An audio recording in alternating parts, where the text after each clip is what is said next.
بچایا.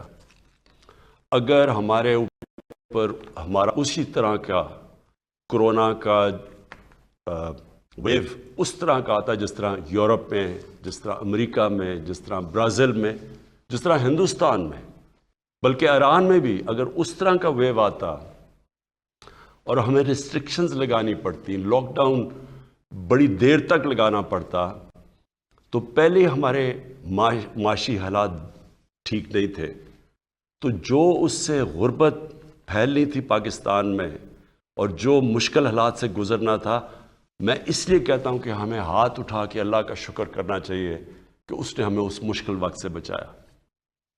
اب یہ جو تیسرا ویو آ رہا ہے، آج ہم بیٹھ کے کوئی نہیں کہہ سکتا کہ کدھر تک اب جائے گا. ابھی تک جو ہم دیکھ رہے ہیں، ہم پاکستان کے اندر ہی مسئلہ یہ تیسرے ویو کا نہیں ہے، ہندوستان میں بھی آیا ہوا ہے، بنگلہ دیش میں بھی آ گیا ہے، اور یورپ میں ویکسین لگانے کے باوجود انہوں نے لاک ڈاؤن کر دیا ہے. تو میں صرف آپ سے آج اپنے ملک کی خاطر، اپنے آپ کے لیے، اپنے ملک کے لیے، اپنی قوم کے لیے، اپنے لوگوں کے لیے خاص تاکید کرتا ہوں کہ یہ جو سب سے آسان چیز ہے، ماسک پہننا، یہ سب سے میں تاکید کرتا ہوں کہ ماسک پہننا شروع کریں. جدھر آپ جائیں ماسک پہنیں. اس کا کوئی خرچہ بھی کچھ نہیں ہے، اس سے فائدہ بھی بہت زیادہ ہے. ساری چیزیں ایک طرف، جو ایس او پیز ماسک پہننے سے فائدہ ہوتا ہے وہ اب دنیا میں سب سمجھ بیٹھے ہیں کہ سب سے زیادہ فائدہ ہے. میں بھی دیکھ رہا ہوں کہ لوگ، کیونکہ اللہ نے ہمیں بچا لیا تھا، لوگ بالکل پرواہ نہیں کر رہے، باہر پبلک جا رہے ہیں، کوئی فکر نہیں کر رہا. اور اس کا بڑا خطرناک ہو سکتا ہے کہ اگر یہ پھیل گیا، ہم تو ابھی تک اپنے لوگوں کو بچا رہے ہیں، ہم لاک ڈاؤن نہیں کر رہے، ہم اپنی فیکٹریاں نہیں بند کر رہے، ہم صرف تھوڑی تھوڑی ریسٹرکشنز لگا رہے ہیں تاکہ یہ ویو تیزی سے نہ پھیلے. لیکن خدا نہ خواستہ اگر یہ پھیل گیا تو اس کا تو بہت برا امپیکٹ پڑے گا اور ہم مجبور ہو جائیں گے قدم اٹھانے پہ. اس لیے اپنی بھی مدد کریں، اپنی قوم کی مدد کریں. یہ جو ماسک ہے، یہ میں سب سے تاکید کرتا ہوں کہ ضرور پہننا شروع کریں. ہمیں پتہ ہے کہ جب یہ ساری دنیا کے اندر جب لاک ڈاؤن ہوا تو سب سے زیادہ متاثر غریب لوگ ہوئے اس ملک کے، چاہے امریکہ ہو، چاہے یورپ ہو، ہر امیر ترین ملک کے بھی غریب لوگ سب سے زیادہ متاثر ہوئے. اندازہ لگایا جاتا ہے کہ 15 کروڑ لوگ دنیا کے اندر غربت کی لکیر سے نیچے گئے ہیں یہ ایک سال کے اندر، لاک ڈاؤنز کی وجہ سے. تو ہمارے لیے ایک ذمہ داری ہے کہ ہم پروٹیکٹ کریں اپنے غریب لوگوں کو. اس لیے میں شروع اس سے کرتا ہوں کہ سب جدھر آپ جائیں، خاص طور پہ بند کمروں میں ماسک پہنیں، بسز میں بیٹھیں، گاڑیوں میں بیٹھیں، جدھر بھی پبلک ہو ماسک ضرور پہنیں. بہت بہت شکریہ وزیر اعظم صاحب. اللہ تعالیٰ سے دعا ہے کہ اللہ تعالیٰ سب کو اپنے حفظ و امان میں رکھے. پروگرام کے پہلے کالر 05192249900. جی السلام علیکم. وعلیکم السلام سر. جی کون صاحب کہاں سے؟ آپ وزیر اعظم صاحب سے بات کیجیے. جی سر میں فرحان بات کر رہا ہوں صوبہ سندھ کے ضلع مپروخاص کی تحصیل ڈگری سے. جی وزیر اعظم صاحب، میں ڈسٹرکٹ مپروخاص، ڈویژن مپروخاص کے حوالے سے آپ کے سامنے ایک عرض رکھنا چاہتا ہوں. مپروخاص ڈویژن میں 3 بڑے ڈسٹرکٹ ہیں، مٹھی، عمرکوٹ اور مپروخاص. یہاں ہزاروں نوجوان صرف اس بنا پر اپنی تعلیم آگے نہیں بڑھا سکتے کیونکہ مپروخاص ڈویژن میں کوئی بھی یونیورسٹی نہیں ہے. میرا آپ سے مطالبہ ہے کہ مپروخاص ڈویژن، جس میں مٹھی ڈویژن ضلع بھی آتا ہے، اسے ایک یونیورسٹی وفاق کی جانب سے دی جائے. دوسرا، میرا آپ کے سامنے عرض ہے کہ ڈگری تحصیل کے 40 کلومیٹر دور گیس موجود ہے، لیکن تحصیل ڈگری، چھڈو اور میں گیس کی سہولت میسر نہیں. ایک لمبا عرصہ ہو گیا کہ وفاق نے سندھ کے ان ڈسٹرکٹس کو نظر انداز کیا ہوا ہے. تو میرا آپ سے مطالبہ ہے کہ سندھ کے ان ڈسٹرکٹس کو، جو کہ پاکستان کی معیشت میں زراعت میں بڑا اہم کردار ادا کرتے ہیں، اس پر ضرور توجہ دیں. شکریہ. یہ گیس کا تو میں آپ کا چیک کر لوں گا کہ اس کا کیونکہ یہ وفاق کے پاس ہے، تو اس کی تو میں آپ سے یہ آج ہی پتہ چلوائیں گے کہ ہم کیسے آپ کا گیس کا نیٹ ورک بڑھا سکتے ہیں۔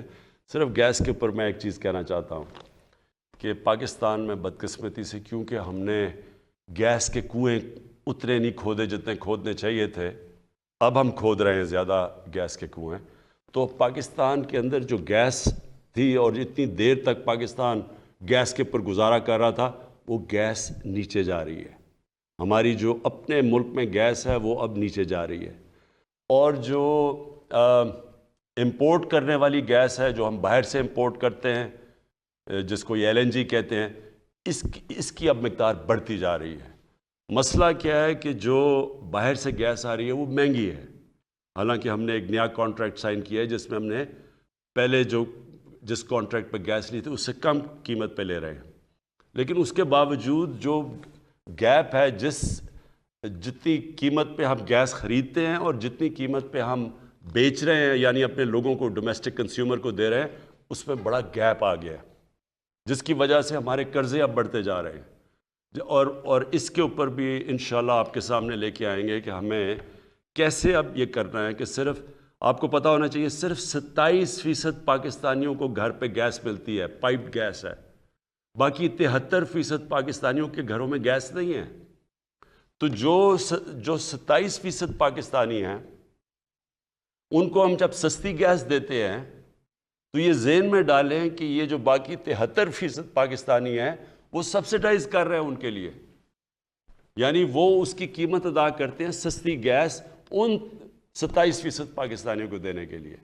تو اگر ہم گیس اور زیادہ بڑھاتے ہیں تو مشکل یہ ہے کہ اگر اس کی اسی قیمت پہ دیں گے تو ہمارے گیس کے قرضے بڑھتے جائیں گے، کیونکہ گیس مہنگی لے رہے ہیں، لوگوں کو سستی دے رہے ہیں۔ تو یہ گیس کا ایک ایشو تھا۔ دوسری آگے یونیورسٹیز کا۔ دیکھیں یونیورسٹیز کا یہ تو بالکل آپ بات ٹھیک کہتے ہیں کہ ہائر ایجوکیشن یہ ایک قوم کے اندر سب سے بڑی نعمت ہوتی ہے۔ قومیں اوپر جاتی ہیں ہائر ایجوکیشن سے جب آپ ان کو کوالٹی ایجوکیشن دیتے ہیں، اس کو انگریزی میں لفظ ہے ویلیو ایڈ کرتے ہیں۔ ایک انسان کو جتنی بہتر تعلیم دیتے جائیں وہ اتنا زیادہ پروڈکٹیو ہوتا جاتا ہے۔ یہ اور بات ہے کہ اس کے اوپر بھی سوچنا چاہیے کہ کس قسم کی ہائر ایجوکیشن، اس کے اوپر بھی ہم کام کر رہے ہیں۔ لیکن یونیورسٹی ایجوکیشن کا مسئلہ میں آپ کو بتاتا ہوں کیا آ رہا ہے۔ ہم یونیورسٹی بنا دیتے ہیں، بلڈنگ بنانے سے یونیورسٹی نہیں بنتی، جو فیکلٹی ہوتی ہے یعنی کہ جو کوالٹی پروفیسرز کی ہوتی ہے اور PhDs جو وہاں پڑھاتے ہیں یونیورسٹیز میں، اس کے اوپر ڈپینڈ کرتا ہے۔ اگر وہ کوالٹی کی فیکلٹی ہو تو یونیورسٹی کا فائدہ ہے۔ اگر آپ یونیورسٹی بنا دیں گے اور اس کے اندر کوالٹی کی فیکلٹی نہیں آتی تو وہ پھر یونیورسٹیز جس طرح کی ڈگریز دیتے ہیں آپ کے سامنے ہیں، بیچارے ڈگریز لے کے لوگ بے روزگار پھر رہے ہوتے ہیں۔ تو یہ اس وقت مسئلہ ہے، اور یہ اس کے اوپر ایک پورا ہم ایک چینج لے کے آ رہے ہیں ہائر ایجوکیشن میں، کیونکہ پہلے جو ہائر ایجوکیشن کے سربراہ تھے وہ ہماری گورنمنٹ نے نہیں ان کو سلیکٹ کیا تھا۔ اب ہم اپنی ایک ویژن کے مطابق سربراہ لے کے آ رہے ہیں اور ہائر ایجوکیشن کے اندر کئی بڑے چینجز کرنے لگے ہیں۔ جی اگلے کالر سے بات کرتے ہیں، اگر آپ کی اسکرین پہ بھی آ رہا ہے 051-922-4900۔ جی السلام علیکم۔ وعلیکم السلام، میں امرین قیوم بات کر رہی ہوں اسلام آباد سے۔ میں ایک ہاؤس وائف ہوں، میرے ہسبینڈ پرائیویٹ جاب کرتے ہیں۔ میں مہنگائی کے بارے میں بات کرنا چاہتی ہوں کہ مہنگائی جو ہے وہ دن بدن بڑھتی جا رہی ہے اور گزارا مشکل ہو رہا ہے۔ ہم بچوں کے اسکول کی فیس دیں یا گھر کا خرچہ چلائیں، اور اب تو اگر آپ دیکھیں تو ڈالر کی جو پرائس ہے وہ بھی کم ہو گئی ہے اور جو روپے کی ویلیو ہے وہ بھی مستحکم ہو گئی ہے۔ اور دوسری بات یہ کہ اب تو رمضان المبارک بھی آ رہا ہے، لیکن جو ہے بیسک کوموڈیٹیز کی پرائس بالکل کم نہیں ہو رہی ہے۔ تو خدا را آپ اپنا وعدہ پورا کریں اور مہنگائی کو کنٹرول کریں۔ اگر آپ یہ نہیں ہو سکتا تو پھر آپ جو ڈے فرسٹ سے کہہ رہے ہیں کہ آپ کو گھبرانا نہیں ہے، تو پھر آپ ہمیں گھبرانے کی اجازت دے دیں۔ جی امرین، بالکل آپ نے وہ بات کی جو کہ آپ یقین کریں کہ اب تک ہماری صرف اور صرف کانسنٹریشن، اگر باقی ساری چیزیں ایک طرف ہیں تو مہنگائی ایک طرف ہے۔ اور مہنگائی کے اندر آپ نے تھوڑا سا سمجھنا ہے، کیونکہ مہنگائی تو کئی چیزوں کی ہے نا۔ کئی چیزوں کی مہنگائی ایسی ہے جو کہ ہم ایڈمنسٹریشن کی وجہ سے ٹھیک کر سکتے ہیں. مثلا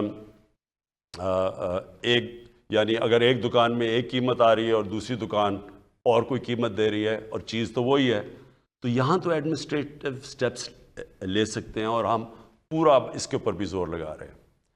ایک مہنگائی یہ اور یہ بھی آپ نے سمجھنا ہے. وہ مہنگائی یہ ہے کہ ایک کسان سبزیاں یا جو بھی اپنی پیداوار ہے وہ ایک قیمت کے اوپر وہ لے کے جاتا ہے مارکیٹ کے اندر، لیکن اس مارکیٹ سے جب وہ چیز جاتی ہے شہر میں یعنی ریٹیل میں، یعنی جب آپ کے پاس پہنچتی ہے تو اس کے اندر ایک بہت بڑا فرق آ جاتا ہے.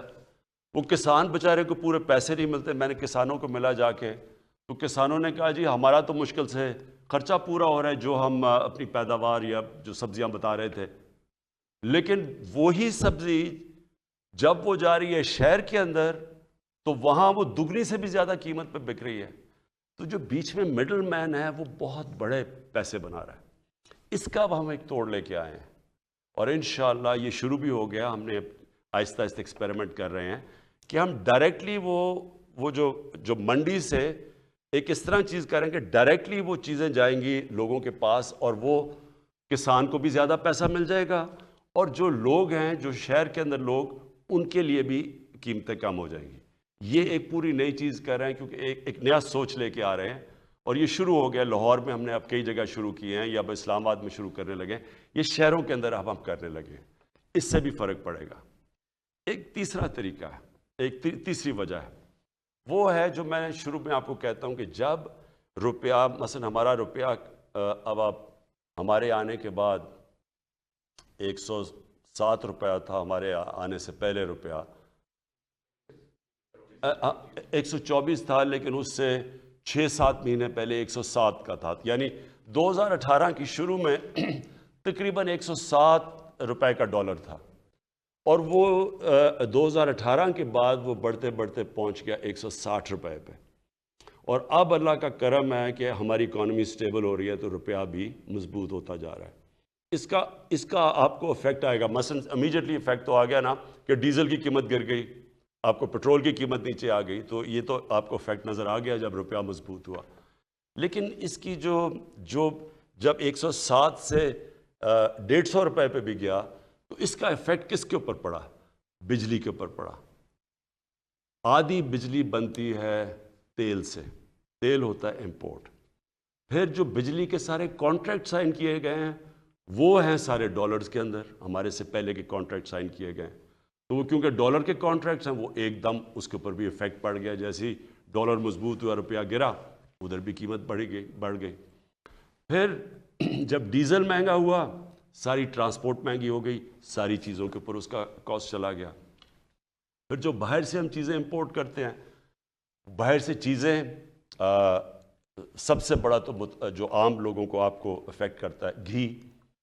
اب تقریباً 70% ایڈیبل آئل امپورٹ کرتے ہیں. 70% جو گھی کے اندر جو تیل جاتا ہے وہ امپورٹ کرتے ہیں. پھر دالیں، سب سے افسوسناک چیز یہ ہے کہ ہم نے ابھی تک ایک وہ زرعی ملک، ہم 70% دالیں اپنی امپورٹ کرتے ہیں. تو یہ ساری چیزیں مہنگی ہو گئیں. اور ایک اور مسئلہ آیا کہ ہمیں گندم جو کہ پاکستان میں ہمیشہ ہوتی تھی، وہ ہماری آبادی کیونکہ بڑھتی گئی ہے، جو گندم پاکستان میں تھی اس کے اندر خسارہ آ گیا. ایک تو بارشیں غلط ٹائم پہ ہو گئی تو ہمیں ایک سال کے اندر 40 لاکھ ٹن گندم امپورٹ کرنی پڑی. اور اس کے علاوہ گندم امپورٹ اور اس کا سارا امپیکٹ پڑا. یعنی جیسے آپ گندم امپورٹ کرتے ہیں تو وہ مہنگی، باہر سے مہنگی آئی یہاں سے، تو اس کا بھی امپیکٹ پڑا. تو جو امپورٹس مہنگی ہوئی روپے گرنے سے، ایک وہ ہو گئی. پھر ایک بدقسمتی سے ایک اور اب چیز ہم نے آہستہ آہستہ انکوائریز میں پتہ چلا. وہ کیا ہے؟ یہاں بیٹھے ہوئے ہیں مافیاز.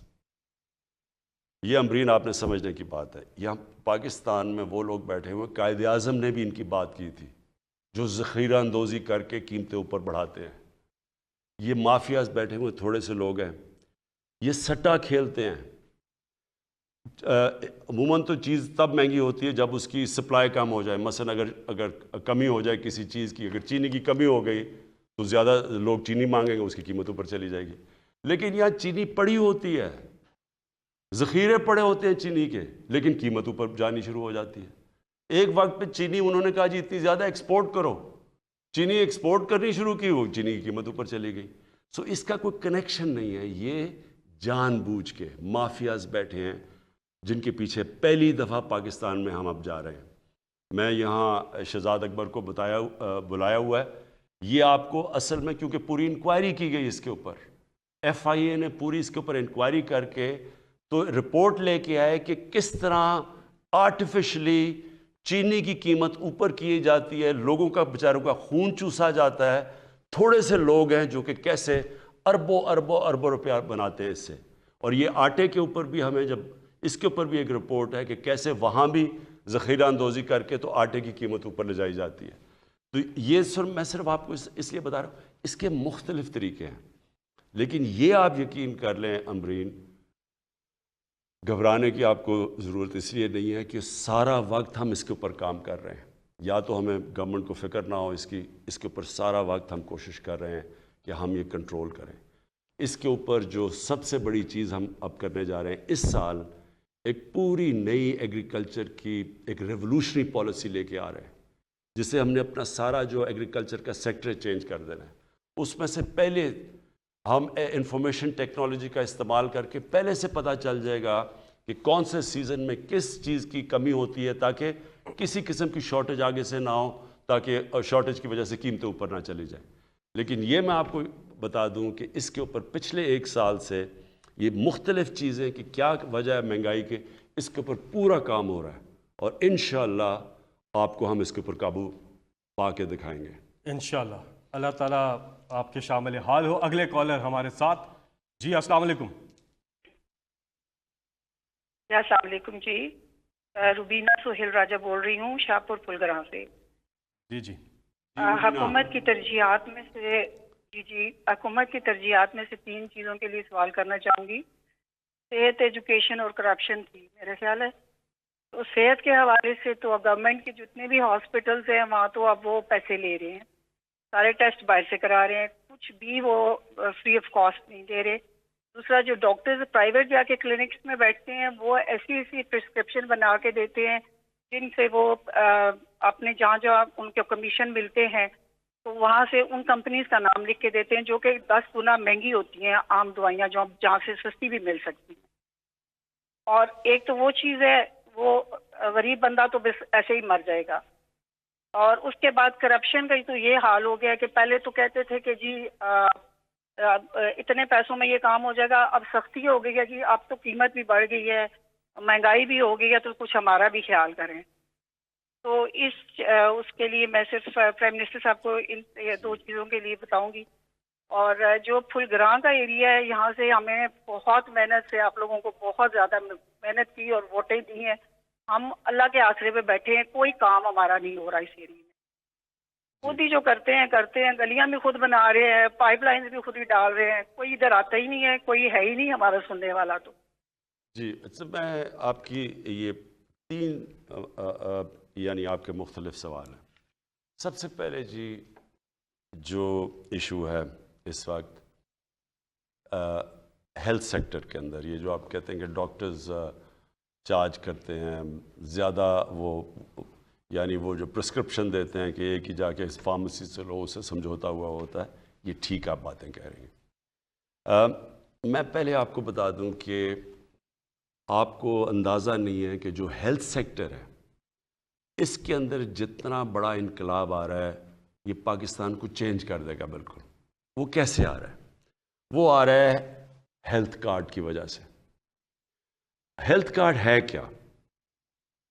پہلی دفعہ پاکستان کے اندر ہم نے 2 صوبوں کے اندر جدھر ہماری حکومت ہے, کیونکہ یہ صوبائی سبجیکٹ ہے, یاد رکھیں ہیلتھ صوبائی سبجیکٹ ہے, یہ 18th امینڈمنٹ کے بعد ہمارے پاس نہیں ہے. لیکن کیونکہ پختونخوا میں تحریک انصاف کی حکومت ہے اور پنجاب میں اور گلگت بلتستان میں, اب ہم ان 3 صوبوں کے اندر یونیورسل ہیلتھ کوریج کر رہے ہیں. مطلب یہ کہ ہر شہری کو، پنجاب میں انشاءاللہ اس سال کے اینڈ تک، پختونخوا میں ہو چکا ہے اور گلگت بلتستان میں بھی سال کے اینڈ تک ہر شہری کے پاس ہیلتھ کارڈ ہوگا. ہیلتھ انشورنس ہر خاندان کے پاس ہوگی. مطلب یہ ہے کہ ہر خاندان اگر 10 لاکھ روپے تک اگر ان کے گھر میں کوئی بیماری ہے تو اس ہیلتھ کارڈ سے کسی بھی ہسپتال میں جا کے اپنا علاج کروا سکتے ہیں. یہ میں آپ کو یقین دلا رہا ہوں کہ یہ ڈیولپڈ ملکوں میں ایسی چیز نہیں ہے. اس کے ابھی اثرات آنے والے ہیں. اور اثرات کیا ہیں؟ اس سے سب سے بڑی چیز کیا ہوگی کہ ایک پورا ہیلتھ سسٹم بن جائے گا. اب تک کیا ہوتا رہا ہے، سارے دیہاتوں سے لوگ اٹھ کے چھوٹے شہروں کے اندر گورنمنٹ ہاسپٹلز میں ڈاکٹر جاتے نہیں ہیں، وہ خالی پڑے ہوتے ہیں. سارے لوگ اٹھ کے تو شہروں کی طرف آ جاتے ہیں اور شہروں کے ہاسپٹل بھر جاتے ہیں سارے. یہ جو ہیلتھ کارڈ ہے، اس کے علاوہ کوئی طریقہ ہی نہیں تھا ایک انقلاب لانے کا، کیونکہ ہم جو بھی کریں گورنمنٹ سرکاری سسٹم بن ایسا گیا ہے. اور میں یہ ضرور کہوں گا کہ یہ بہت بڑی غلطی ہوئی تھی کہ سارے ہیلتھ سسٹم کو نیشنلائز کرنے کا. اس سے ہوا کیا کہ وہ اب پوسٹنگ ٹرانسفر ڈاکٹرز کی چلنی شروع ہو جاتی ہیں. وہ جا کے سارے کوشش کرتے ہیں بڑے بڑے شہروں میں رہیں، اور جو ڈسٹرکٹ کے ہاسپٹل ہے ادھر بڑا مشکل ہوتا ہے ڈاکٹرز لے جانا. تو اب یہ ہیلتھ کارڈ سے کیا ہوگا؟ اب پرائیویٹ سیکٹر کے ہاسپٹلز جو چھوٹے شہروں میں جاتے نہیں تھے، جو گاؤں میں نہیں جاتے تھے کیونکہ لوگوں کے پاس پیسہ نہیں تھا، اب وہ پرائیویٹ سیکٹر نے جانا شروع کر دیا ہے. ہاسپٹلز کے لیے ہم نے جو بھی اکوپمنٹ پاکستان میں نہیں بنتی ڈیوٹی فری ہم نے کر دی ہے. وہ وہاں سے باہر سے ڈیوٹی فری لا سکتے ہیں. ہم ایک اور کام کرنے جا رہے ہیں. اوقاف کی زمینیں جو پڑی ہوئی ہیں، جو گورنمنٹ کی زمینیں پڑی ہوئی ہیں، جو ایویکیو ٹرسٹ کی زمینیں پڑی ہوئی ہیں، ان کے اندر ہم بڑے سستی قیمت پہ انوائٹ کریں گے کہ پرائیویٹ سیکٹر آ کے ہاسپٹلز بنائے. اصل میں زمین مہنگی ہوتی ہے تو اس کی وجہ سے وہ نہیں آتے. تو ڈیوٹی فری ایکوپمنٹ بھی ملے گی، سستی زمین بھی پرائیویٹ سیکٹر کو دیں گے. اس کے بعد ہیلتھ کارڈ کی وجہ سے کوئی بھی غریب آدمی جائے گا اور اس ہاسپٹل میں علاج کروا سکتا ہے. تو اس سے انشاءاللہ آنے والے دنوں میں ایک ہاسپٹلز کا نیٹ ورک بن جائے گا. اور لوگوں کو کیونکہ ان کے پاس اپرچونٹی ہوگی کہ اگر میرے پاس ہیلتھ کارڈ ہے تو جو ہاسپٹل اچھا علاج کرے گا میں ادھر جاؤں گا، تو ہاسپٹلز میں کمپٹیشن ہوگی پھر. تو یہ انشاءاللہ ایک انقلاب جو آ رہا ہے یہ آنے والے آپ دنوں میں آپ دیکھیں گے. آپ کا دوسرا پوائنٹ. پرائم منسٹر صاحب ہمیں ایک بریک پہ جانا ہے اور اس دوسرا سوال کا جواب آپ سے گزارش ہے کہ بریک کے بعد دیجیے گا.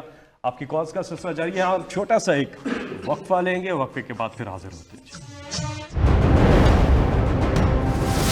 میرا سوال یہ ہے کہ اوورسیز کے حوالے سے لاسٹ جو پچھلے 6 مہینوں سے خاص کر یہ جو پاکستان کے جو نوجوان ہیں ان کے وزٹ ویزا اور دوسرے امپلائمنٹ ویزا وہ ٹوٹلی بند ہیں. اور آپ کو معلوم ہے کہ جو لوگ پاکستان میں جاب حاصل نہیں کر پا رہے تھے وہ یہاں پہ آ کے اپنی مارکیٹ میں آ کے یہاں پہ اپنی جو ہے نا وہ صلاحیتوں کا جو ہے نا وہ اس کے بلبوتے پہ جو ہے نا جاب حاصل کرتے تھے. لیکن یہ پچھلے جو ہے نا 6-7 مہینوں سے پاکستانی نوجوانوں کو ٹوٹل جو ہے نا اس چیز سے دور رکھا گیا ہے.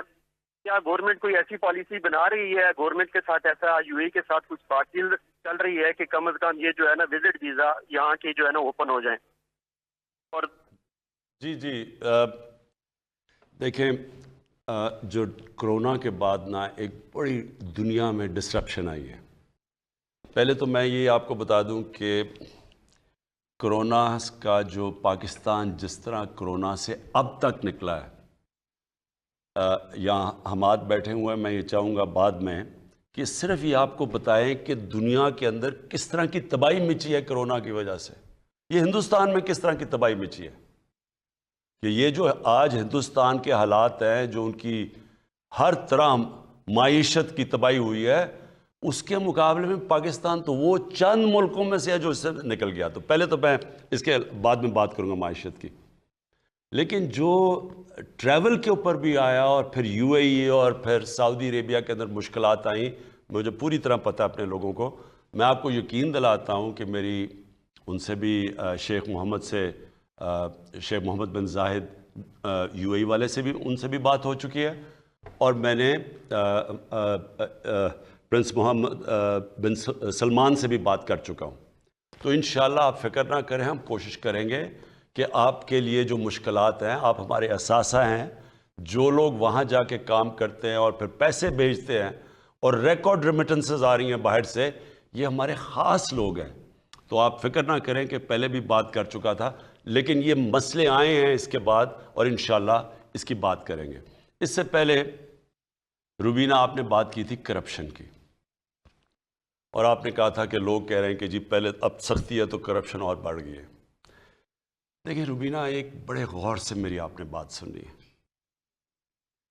یہ جو کرپشن ہے نا، یہ ایک ایسی کینسر ہے جو صرف پاکستان میں نہیں پھیلی ہوئی. یہ ہر غریب ملک جو دنیا کا ہے اس کی بنیادی کرپشن ہے. کرپشن ایک ایسی چیز ہے جو ایک امیر ملک کو تباہ کر دیتی ہے، ایک دیمک کی طرح پھیل جاتی ہے. ملیشیا کو مہاتر محمد نے کہاں سے اٹھا کے کدھر لے گیا؟ ان کی اوسط جو آمدنی تھی ملیشیا میں جب مہاتر محمد آئے تھے $500 تھی. جب مہاتر محمد گئے $9,000 پہ پہنچ گئی. ادھر بھی ایک کرپٹ پرائم منسٹر آ گیا، وہ آج کل جیل میں ہے. اس نے اسی ملیشیا کو مقروض کر دیا، کیونکہ اس نے بھی کیا کیا، وہاں سے پیسہ چوری کر کے باہر لے گیا. تو دو قسم کی کرپشن ہے. ایک ہے حکمران کی کرپشن جو ایک ملک کو تباہ کرتی ہے، ملک کو مقروض کر دیتی ہے. یہ سارے غریب ملکوں کی کہانی ہے. پیسہ چوری کرو، اقتدار میں آؤ، پرائم منسٹر بنو، وزیر بنو، پیسہ چوری کرو. کیونکہ وہ آپ پیسہ ملک میں نہیں رکھ سکتے. اگر میں پٹواری ہوں، میں تھانے دار ہوں، میں سرکاری نوکر ہوں، تو چلے میں 1 کروڑ 2 روپے 2 کروڑ کی کرپشن کر لوں گا، 10 کی کر لوں گا، وہ میں اپنے گھر کے نیچے کھود کے تو نیچے چھپا دوں گا. لیکن جب میں اربوں روپے کی کرپشن کروں گا تو وہ تو میری گھر میں نہیں نہ آنے لگی، تو وہ پھر میں حوالہ ہنڈی سے ملک سے باہر بھیجتا ہوں، دگنا نقصان کرتا ہوں. پہلے میں چوری میں اربوں روپے کی، پھر جب میں، کیونکہ وہ ملک میں نہیں چھپ سکتی، میں جب ملک سے باہر بھیجتا ہوں، آف شور اکاؤنٹس میں بھیجتا ہوں، لنڈن میں مہنگے مہنگے علاقوں میں بڑے بڑے محل خریدتا ہوں، تو ملک کو اصل میں نقصان میری طرح کا. جب پرائم منسٹر چوری شروع کرتا ہے تو اصل تباہی ملک کی تب آتی ہے. ایک یونائٹڈ نیشنز کے سیکیورٹی جنرل کے نیچے ایک پینل بنی ہے، اس کا نام ہے fact I panel. Fact I panel نے ساری جو غریب ملکوں سے پیسہ چوری ہوتا ہے اس کے اوپر پوری رپورٹ بنائی ہوئی ہے. اس رپورٹ کے مطابق، یہ ذرا روبینہ غور سے میری بات سنیں کہ ہو کیا رہا ہے ہمارے ملکوں سے. اس رپورٹ کے مطابق غریب ملکوں سے، ہماری طرح کے ملکوں سے 1,000 ارب ڈالر ہر سال چوری ہو کے امیر ملکوں میں اور آف شور اکاؤنٹس میں جاتا ہے. 1,000 ارب ڈالر. اور اس رپورٹ کے مطابق یہ جو آف شور جو ٹیکس ہیونز ہیں، جدھر یہ پیسہ چھپایا جاتا ہے کمپنیز کے نام پہ، اور پھر یہ جو بڑے بڑے لنڈن میں اور یہ نیو یارک میں بڑے بڑے محلات لیے جاتے ہیں، اس رپورٹ کے مطابق غریب ملکوں کا، ڈیولپنگ ورلڈ ہماری طرح کے ملکوں کا 7,000 ارب ڈالر پڑا ہوا ہے باہر. اور ہم میں وہ پاکستانی لیڈر ہوں جو چند ان ملکوں میں سے ہیں جو پورا زور لگا رہے ہیں کہ ہمارے ملکوں کا پیسہ واپس کریں. اور وہ جو طاقتور ملک ہیں وہ کیوں نہیں کر رہے؟ کیونکہ ان کو فائدہ ہو رہا ہے. جب ہمارے سے یہاں ہزار ارب ڈالر جب غریب ملکوں سے وہاں جاتا ہے تو نوکریاں ادھر ہوتی ہیں، خوشحالی ادھر ہوتی ہے، تباہی ادھر آ جاتی ہے، غربت ادھر آ جاتی ہے. یہ سب سے بڑا مسئلہ ہے کرپشن کا. اب میں جو آپ کو آخری بات کہنا چاہتا ہوں، دیکھیں کرپشن صرف قانون سے نہیں لڑی جاتی. کرپشن ایک قوم لڑتی ہے، کیونکہ قوم کے اوپر نقصان ہوتا ہے، قوم غریب ہو جاتی ہے، غربت بڑھ جاتی ہے، تو ساری قوم مل کے کرپشن کا مقابلہ کرتی ہے. اب میں عمران خان ہر روز کرپشن کی بات کرے، لوگ تو تنگ آ جائیں سن کے، جی کوئی پکڑا ہی نہیں جا رہا. لیکن عمران خان اکیلا نہیں لڑ سکتا، عدلیہ نے پورا لڑنا ہوتا ہے اس کرپشن سے. اب کئی آپ کے سامنے ہیں کہ وہ ججز نے اٹھ کے، پتہ چلا ایک کنوکٹڈ آدمی کو ہم کم از کم کہہ رہے تھے کہ نواز شریف کم از کم 7 ارب روپے کا اس کی شیورٹی بانڈ دو، انہوں نے اس کے باوجود باہر بھیج دیا. تو عدلیہ اگر ساتھ نہیں دے گی ہم نہیں لڑ سکتے. اگر اس کے اندر نیب نے صحیح کیسز بنانے ہوتے ہیں وہ ہمارے ہاتھ میں نہیں ہے.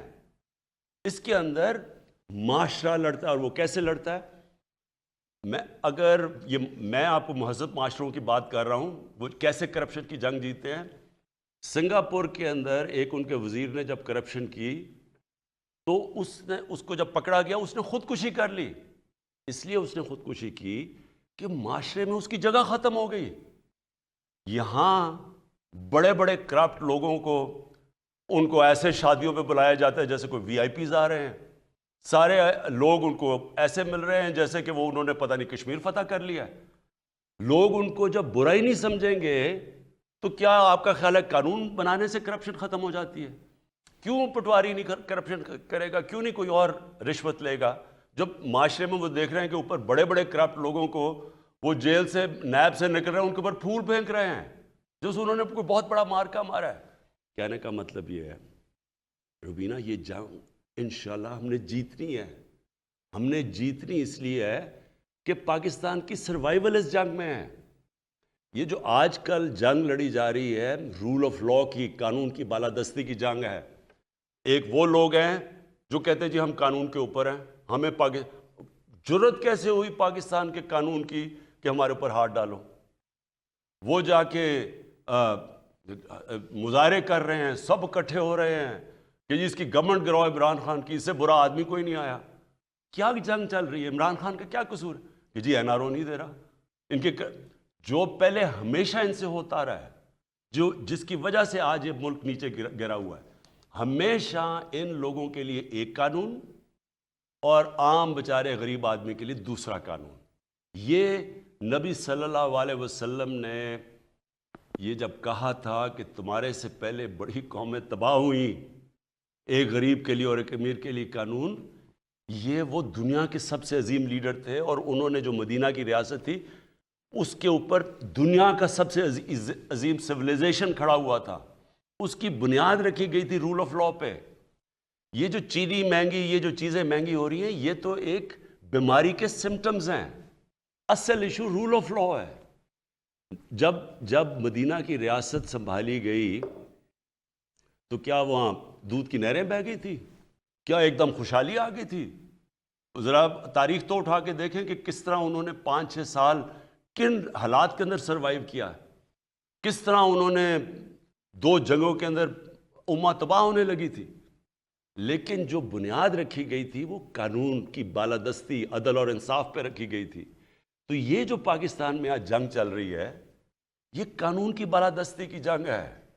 ایک چھوٹا سا طبقہ جس کو عادت پڑی ہوئی ہے خون چوس کے, پیسے بنا کے, غربت پیدا کر کے, وہ اس وقت سب اکٹھے ہوئے ہیں. اور دوسری طرف ہماری طرح کے لوگ پوری کوشش کر رہے ہیں اس ملک کے اندر کہ سب کو قانون کے نیچے لایا جائے. یہ جو اب چینی مافیا ہے, یہ میں ابھی شہزاد اکبر کو کہوں گا کہ اس کے اوپر بات کریں کہ ہو کیا رہا ہے, لیکن یہ آپ کو سمجھنے کی چیزیں ہیں کہ یہ جنگ ساری قوم لڑتی ہے.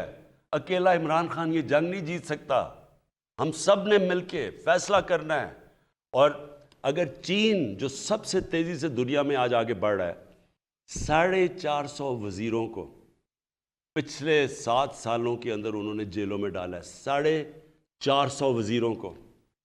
تو کیا اتنا امیر ملک ہے, وہ کیوں نہیں وہ لاپرواہ کرے؟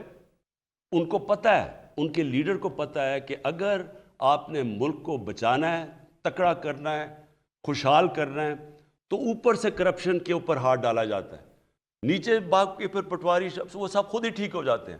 آپ نے کہا نا جی قیمت بڑھ گئی ہے, مجھے یہ کہ جی کرپشن کی قیمت بڑھ گئی. کرپشن کی قیمت کیسے نہیں بڑھے گی جب وہ سارا دیکھ رہے ہیں نیچے کہ جی ہمارے تو حالات ویسے مشکل ہے مہنگائی میں, تو اوپر جو اربوں روپے کی چوری کر کے بیٹھے ان کے اوپر لوگ پھول پھینک رہے ہیں. پرائم منسٹر صاحب ابھی اگلے کالر سے بات کر لیں یا شہزاد اکبر صاحب پہلے اس پہ بات کر لیں؟ جی ایک منٹ, میں یہ چاہوں گا کہ شہزاد آپ ایکسپلین کریں لوگوں کو کہ یہ جو چینی کا یہ جو سارا سٹا کھیلا جا رہا ہے یہ کیا سٹا ہے, کیسے چینی پڑی ہوتی ہے اور چینی کی قیمت مہنگی ہوتی جاتی ہے, ذرا ایکسپلین کریں لوگوں کو. پرائم منسٹر صاحب، یہ جو چینی کی قیمت ہے اور اس کا بار بار بڑھنا ہے، یہ 60 کی دہائی سے پاکستان میں ہوتا آ رہا ہے، اور جب بھی اس گروہ کو موقع ملتا ہے وہ چینی کی قیمتیں بڑھا دیتے ہیں اور اس سے فنومنل قسم کے پروفٹس کماتے ہیں۔ ہمارے دور میں بھی آپ کے حکم سے ہم نے پہلی دفعہ جب چینی کی قیمت بڑھائی گئی تو ایک انکوائری بٹھائی آپ نے، جس نے اپنی رپورٹ دی اور اس نے بتایا کہ کس طرح سے مینیپولیشن ہوتی ہے۔ پھر قانون بنایا گیا کہ 15 دن سے زیادہ آپ فارورڈ سیل نہیں کر سکتے، یعنی کہ جو چینی پیدا ہوتی ہے اس ملک میں وہ 3 سے 4 ماہ میں پوری سال کی چینی بن جاتی ہے، اور جتنی ہماری پاکستان کی ضرورت ہے اس سے زائد ہی چینی بنائی جاتی ہے، یعنی کہ ہمارے پاس وافر چینی ہوتی ہے۔ لیکن اس کے بعد جو چینی کا سٹاک ہے وہ ملوں میں پڑا رہتا ہے، اور جو باہر بروکر ہے یا سٹاکسٹ ہے یا سٹے باز ہے وہ اس کی قیمت طے کرتا ہے۔ اور یہ بڑی حیرت کی بات ہے کہ چینی کی پیداواری لاگت وہ تو آپ پہلے ڈٹرمن کر سکتے ہیں، کیونکہ یہ 4 ماہ میں چینی بن کے اس کے اندر ان پٹ کاسٹ کتنی ہے، باقی اخراجات کتنے ہوئے ہیں، وہ سارے طے کیے جا سکتے ہیں، یعنی کہ چینی جب بن گئی تو اس کی ایک فکس قیمت ہونی چاہیے۔ لیکن ہم یہ دیکھتے ہیں کہ ہر ماہ، ہر دن، ہر ہفتے چینی کی قیمت فلکچویٹ کرتی ہے۔ اس کے اوپر اس وقت بھی ہمارے پاس اطلاع تھی کہ رمضان سے پہلے یہ ایک گروہ، منظم گروہ سٹے بازوں کا، وہ قیمتوں کو رمضان میں 30 سے 40% بڑھانے جا رہا تھا، اور اس کا وہ طریقہ یہ کرتے تھے کہ اگر آج مثال کے طور پہ 5 اپریل ہے تو آج وہ طے کریں گے کہ 30 اپریل کو چینی کی 100 کلو بوری کی قیمت کیا ہوگی۔ یہ واٹس ایپ گروپس کے تھرو آپریٹ کرتے تھے۔ یہ تمام پورا کے پورا ایک بلیک مارکیٹ کا غیر قانونی دھندا تھا۔ لیکن جو سب سے بڑی بات سمجھنے کی ہے کہ یہ ہوا میں بزنس ہو رہا ہے، اور اس بزنس میں جب وہ چینی کی پرائس بڑھاتے ہیں تو اس میں جتنے مل کے پاس سٹاک پڑا ہوا ہے وہ ان کو معاونت حاصل ہوتی ہے۔ اور اس وقت جو ہمارے پاس FIA کے پاس ثبوت آئے ہیں جس کے تحت صاف پتہ چلتا ہے کہ اگر چینی کی قیمت اس وقت بلٹ سے 9200 روپے کی فی کلو بوری ہے، اگر میں اس کی قیمت سٹے والا 9600 روپے کر دیتا ہوں تو یہ جو 400 روپیہ میں کما رہا ہوں اس میں سے 300 روپیہ میں مل والے کو دے رہا ہوں۔ تو اس یعنی کہ جو چینی کی قیمت بڑھانی ہے اس کا فائدہ اس کو بھی ہونے جا رہا ہے۔ اور اس وقت اگر آپ دیکھیے تو پنجاب حکومت نے اور فیڈرل گورنمنٹ نے چینی کی قیمت first time in history of Pakistan آپ کے حکم کے مطابق فکس کر دی ہے، ایکس مل پرائس ڈٹرمن کر دی ہے۔ اس کے ساتھ ساتھ جو سٹے بازی ہے، اسپیکولیشن ہے، اس کو بھی ایک جرم قرار دے دیا ہے قانون کے تحت۔ اب جب چینی کی قیمت مقرر ہو گئی ہے تو وہ اس کی پیداواری لاگت کو دیکھ کے مقرر کی گئی ہے۔ اس وقت جو ایکس مل پرائس ہے وہ 80 روپے مقرر کی گئی ہے، لیکن ہم نے دیکھا ہے کہ پچھلے 4-6 ماہ میں یہ 100 روپے سے زائد بیچی جاتی رہی ہے۔ اس کا مطلب ہے کہ یہ 20 سے 30 روپیہ پر کلو منافع کما رہے تھے، اور یہ سارا ناجائز منافع تھا۔ وہ جو جیسے آپ نے ذکر کرتے ہیں کہ پہلے یہ اس کے بعد ہمیں بے نامی اکاؤنٹس میں ملے ہیں۔ جو کمیشن کی رپورٹ آئی تھی اس کے مطابق اگر 1 روپیہ چینی کی قیمت بڑھے گی تو تقریباً 5.5 ارب روپے کا فائدہ اٹھایا جاتا ہے۔ تو اگر آپ اس چیز سے اندازہ لگا لیں 20 سے 30 روپے چینی بڑھی اور یہ 6-7 ماہ بڑھی رہی تو کتنے اربوں روپے عوام کی جیب میں سے نکال لیا گیا ہے۔ لیکن اس دفعہ جو آپ کی ڈائریکشن میں وفاقی اور صوبائی حکومت نے جو اقدامات اٹھائے ہیں، انشاءاللہ یہ رمضان سے پہلے جو ایکس مل پرائس اور ریٹیل پرائس حکومت نے پہلی دفعہ مقرر کر دی ہے اس کے اوپر ملے گی۔